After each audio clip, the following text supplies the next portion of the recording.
Als erstes schneiden wir 2 rote Zwiebeln in dünne Scheiben. Danach geben wir die Zwiebelscheiben in eine Schüssel mit einem Teelöffel Salz und dem Saft aus 2 bis 3 Limetten. Als Orientierung denke daran, dass die Zwiebeln gut in den Limettensaft getränkt werden müssen, da sie mindestens 15 Minuten darin einziehen müssen. Denn der Limettensaft denaturiert die Proteine, verleiht den Zwiebeln eine gewisse Säure und Frische und mildert ihren intensiven Geschmack. Hier habe ich 2,5 Limette benutzt.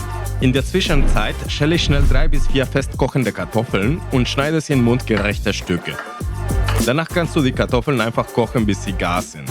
Währenddessen schneide ich eine grüne Paprika ebenfalls in dünne Scheiben. Die Paprika muss nicht unbedingt grün sein, aber die grüne Paprika hat eine etwas intensivere bittere Note, die sehr gut zu diesem Salat passt. Und dazu kommt, die grüne Farbe macht den Thunfischsalat optisch attraktiver. Danach kannst du auch 2 Tomaten in dünnen Streifen schneiden. Für diesen Salat entkerne ich die Tomaten sehr gerne, um die Flüssigkeit zu reduzieren, aber die Entscheidung überlasse ich dir. Nach ungefähr 15 Minuten sind meine Kartoffeln bereits gar und die Zwiebeln sehen etwa so aus. Jetzt gebe ich einfach die Paprika- und Tomatenscheiben in die Schüssel und vermenge alles ganz kurz.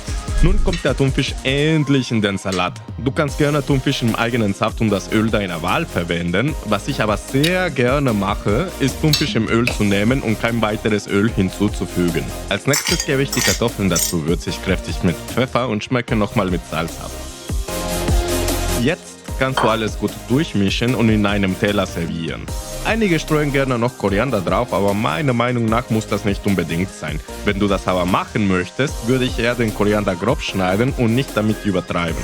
Anstattdessen rate ich dir, diesen unglaublichen Salat lieber mit dem Reis deiner Wahl und ein paar Avocadoscheiben zu servieren. Die Kombination aus wenigen, aber sehr guten Zutaten macht die Zubereitung dieses südamerikanischen Thunfischsalats kinderleicht.